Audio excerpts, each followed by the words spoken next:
number one independent radio, Power 100.5 FM Abuja. Hello and welcome to the Newsdesk. I am Idi Machi Ikechukwu. First, the headlines. Supreme Court to deliver judgments in cases involving ADC and PDP today. Federal government declares Friday, 1st May, public holiday to mark Workers' Day. Robert Mugabe's son deported from South Africa following court order. And Jewish men stabbed in London as police rules attack as terrorist act. We'll bring you details shortly.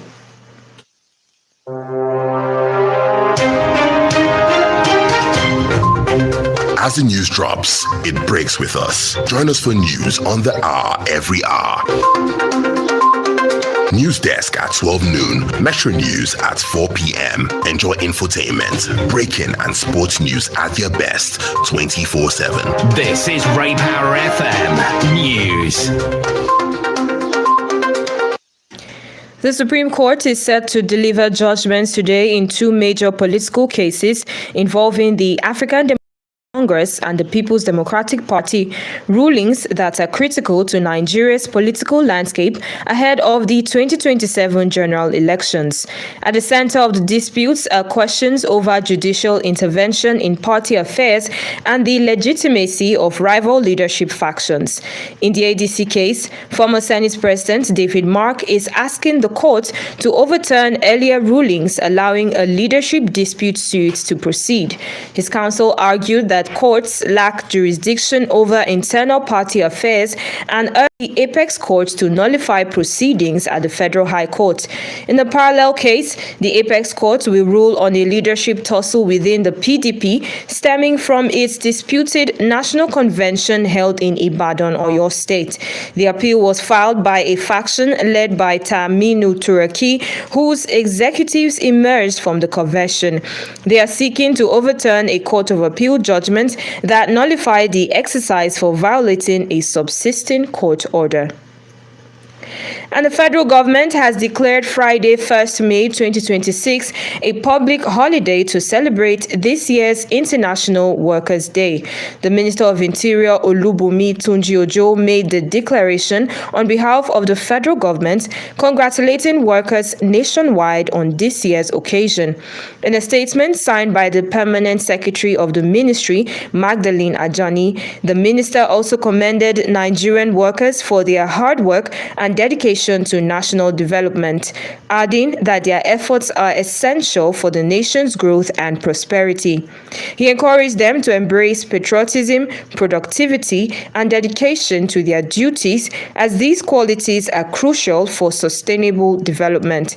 The federal government further pledged commitment to supporting the welfare and security of all workers and creating a favorable environment for economic growth. The Senate has directed the Nigeria Center for Disease Control and Prevention to submit a detailed report on the country's public health preparedness following a confirmed case of COVID-19 in Cross River State. The report is expected to outline the nation's readiness, including stock levels of essential medical supplies, laboratory capacity, surveillance gaps, and overall response measures.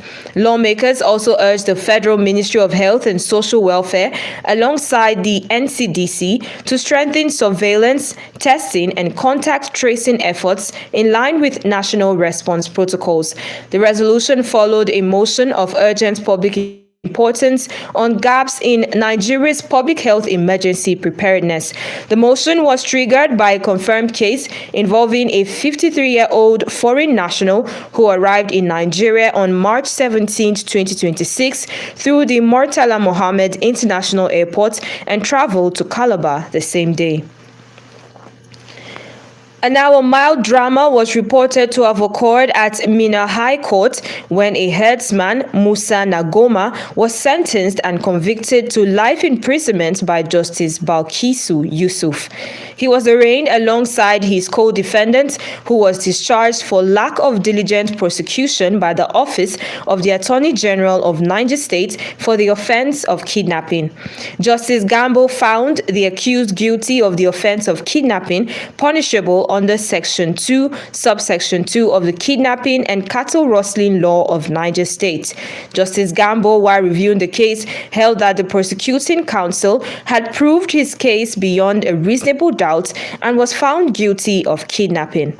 However, the courtroom was thrown into a dramatic scene, and immediately the judge pronounced a sentence on him as interpreted from English to Hausa. Nagoma slumped and collapsed while standing in the dock.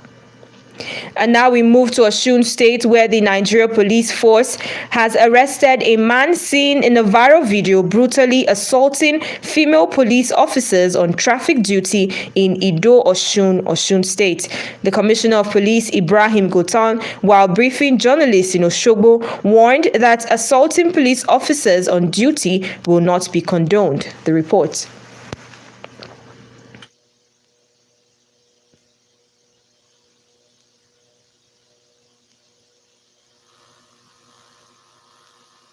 Video surfaced online showing a man and survey to attack some unarmed female officers carrying out their law.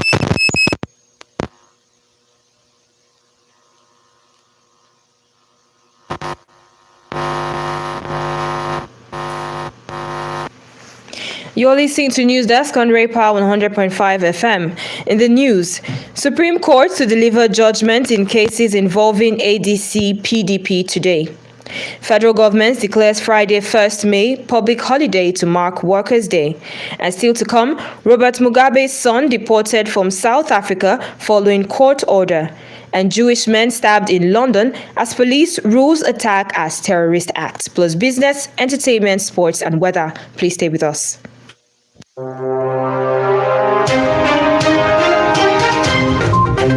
As the news drops, it breaks with us. Join us for news on the hour every hour. Newsdesk at 12 noon, Metro News at 4 p.m. Enjoy infotainment, breaking and sports news at their best 24/7. This is Ray Power FM News. Thanks for staying with us. And now to the rest of the news. The youngest son of Zimbabwe's late former leader, Robert Mugabe, has been deported from South Africa and has arrived in Zimbabwe following an order from a Johannesburg court. Bellarmine Mugabe pleaded guilty to pointing a firearm and illegally being in the country earlier this month after he was arrested following the shooting of a 23-year-old man at his home. The 28-year-old was also ordered to pay a fine of $36,000, which he did before being allowed to leave South Africa. His co-accused and cousin, Tobias Matonze, who pleaded guilty to attempted murder, illegal immigration, possession of ammunition, and defeating the ends of justice, was sentenced to 3 years in prison. And still on the foreign scene, 2 Jewish men were stabbed in North London by an attacker who ran down a street targeting Jews in what police said was a suspected terrorist incident. Police said the 2 victims, aged 76 and 34, were both in a stable condition in hospital, and officers, some of whom the suspect also attacked, had arrested a 45-year-old man after stopping him with a taser stun gun.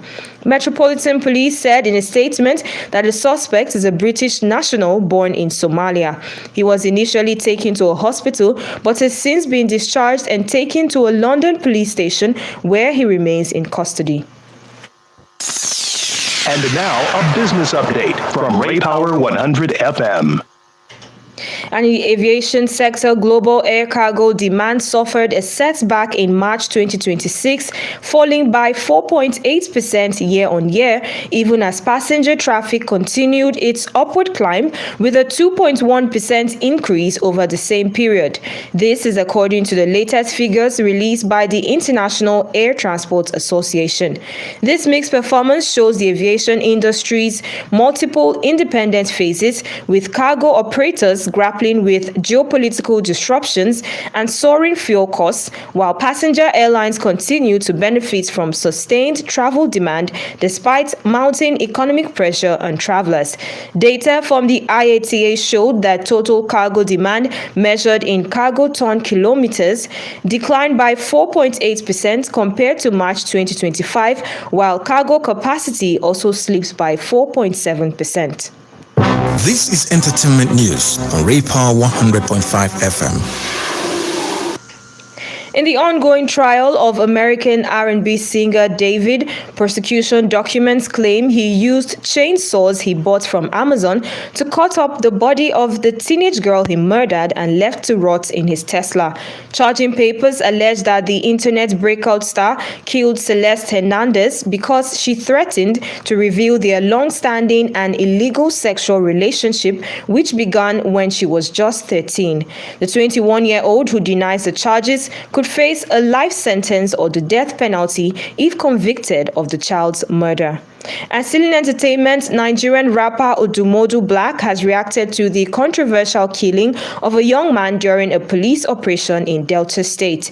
The incident, which has sparked outrage on social media, reportedly involved officers attached to the area command in Efurun and led to the death of 28-year-old Mene Ogidi. In a social media post, the rapper criticized the manner in which the victim was allegedly treated by the officers involved. Ray Power Sport. And in golf, Saudi Arabia will withdraw its multi-billion-dollar backing for Live Golf at the end of the season, plunging the series' future into further doubt. According to sources, the Breakaway Tour is set to announce a new strategic plan in a bid to find replacement financial investors. The Breakaway Tour will also confirm new independent board members as it tries to move forward with fresh leadership. And still in sports, Chelsea winger Mikhailo Modric is appealing to the Court of Arbitration for Sport after he was given a 4-year ban by the Football Association for doping. CAS has confirmed it received his appeal against the FA on February 25th. The FA, Chelsea, and the players' lawyers have not yet commented. Chelsea signed Modric for £88 million from Shakhtar Donetsk in January 2023, and he still has 5 years left on his contract. Ray Power Weather. In weather updates, partly cloudy skies are expected across Nigeria this afternoon with isolated thunderstorms likely over parts of the north, including Kano, Kaduna, and Maiduguri. North-central areas such as Abuja, Niger, and Benue may experience scattered rain showers later in the day. In the south, including Lagos, Port Harcourt, and Calabar, cloudy conditions with light to moderate rainfall are expected. Temperatures will range between 30 and 35 degrees Celsius nationwide. You've been listening to the news desk on Ray Power 100.5 FM. To end the news, here is our last line. In the words of Banksy, an anonymous artist and political activist, if you get tired, learn to rest and not to quit. And that's it for the news desk. I am Idimachi Ikechukwu. You can watch us online and also subscribe to our YouTube channel at Ray Power 100.5 FM Abuja. News on the hour comes up at 1 p.m. Good afternoon. Providing 300